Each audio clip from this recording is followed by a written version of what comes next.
This maleficent means is obtained there chiefly from the surplanetary formation called the potato.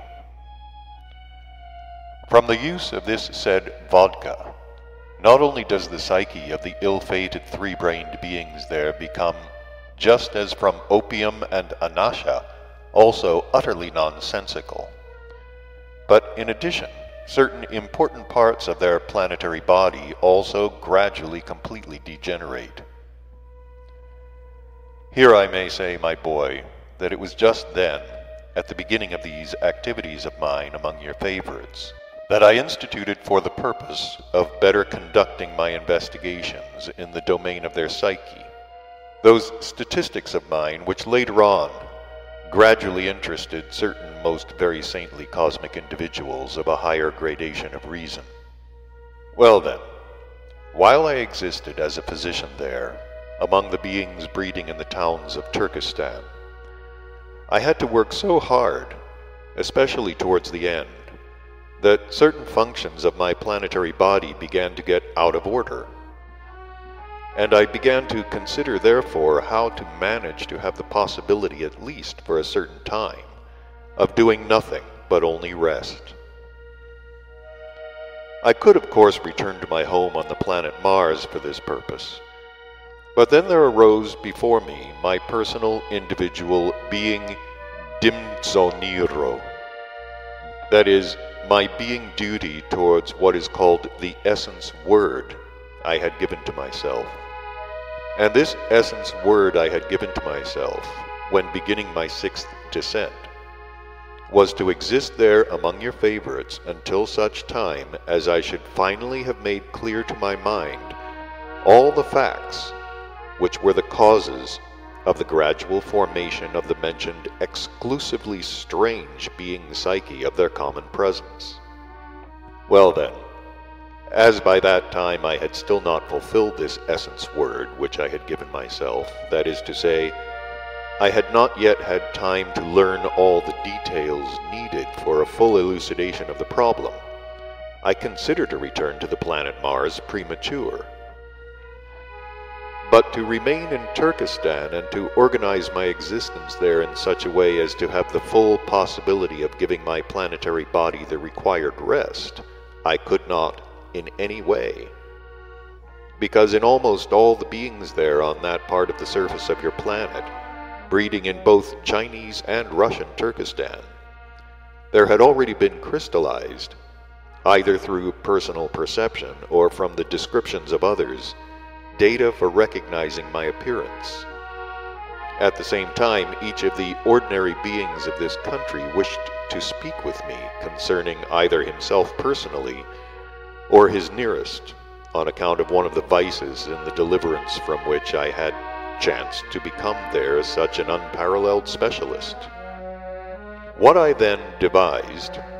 and carried out to escape from this situation was the reason why Turkestan, concerning which place there are and will be preserved in my common presence the data then fixed for pleasant memories,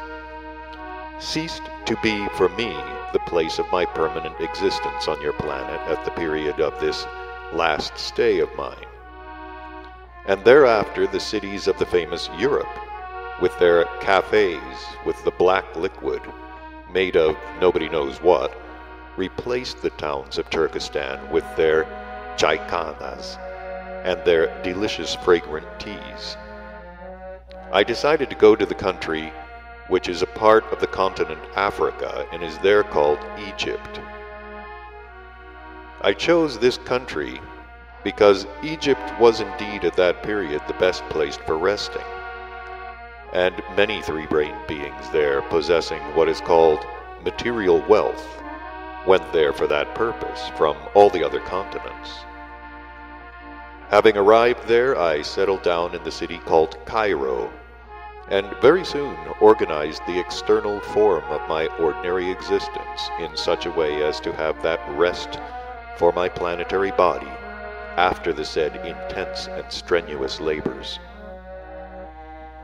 Do you remember, I already told you that I was in this Egypt for the first time during my 4th appearance on the surface of that planet of yours, where I descended for the purpose of collecting, with the help of several beings of our tribe existing there, a certain number of the chance-arisen freaks called apes. And I furthermore then told you that I inspected in that country many interesting artificial constructions, among which was also that particular observatory, which had then interested me for the observation of cosmic concentrations. At my sixth descent,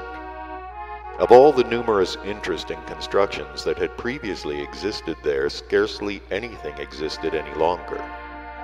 They had all been destroyed, partly by the beings there themselves, thanks to what are called their wars and revolutions, and partly they came to be covered by sands. These sands were a consequence partly of those great winds I've already mentioned, and partly also of that planetary tremor which was afterwards called by the beings of this Egypt the Alnapusian earthquake. During this planetary tremor, an island then called Siapura, situated on the north side of a still existing island called Cyprus, gradually, in a very peculiar way, entered into the planet during 5 terrestrial years. And while this process lasted, there proceeded in the surrounding great Salyakoryapnian space extraordinary what are called low and high tides, as a result of which a great deal of sand from beneath the Salyakoryap rose to the surface of this terra firma and mingled with sands of the already mentioned origin. Now, do you know, my boy, what has gradually arisen in me while I have been telling you all this about Egypt,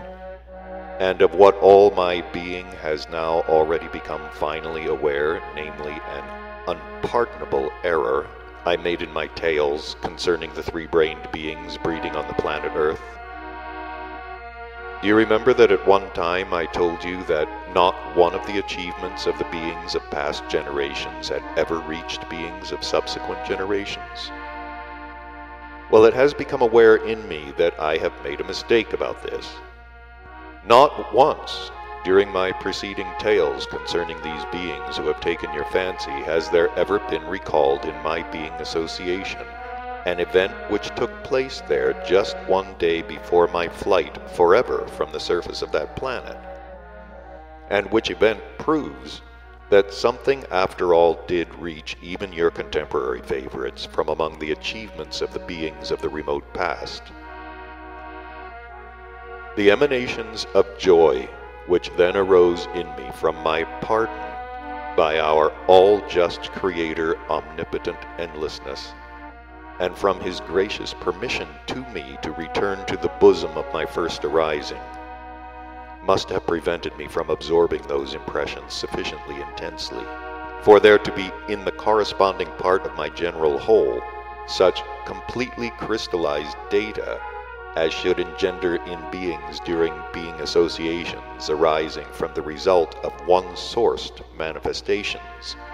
the repetitions of what has already been sensed. But now, as I was speaking of this contemporary Egypt, and there was revived before my being sight pictures of certain localities of that part of the terra firma surface of the planet which had once pleased me, the faint impressions I had previously of this said event there became gradually coded in me into a definite awareness and to be clearly collected in me.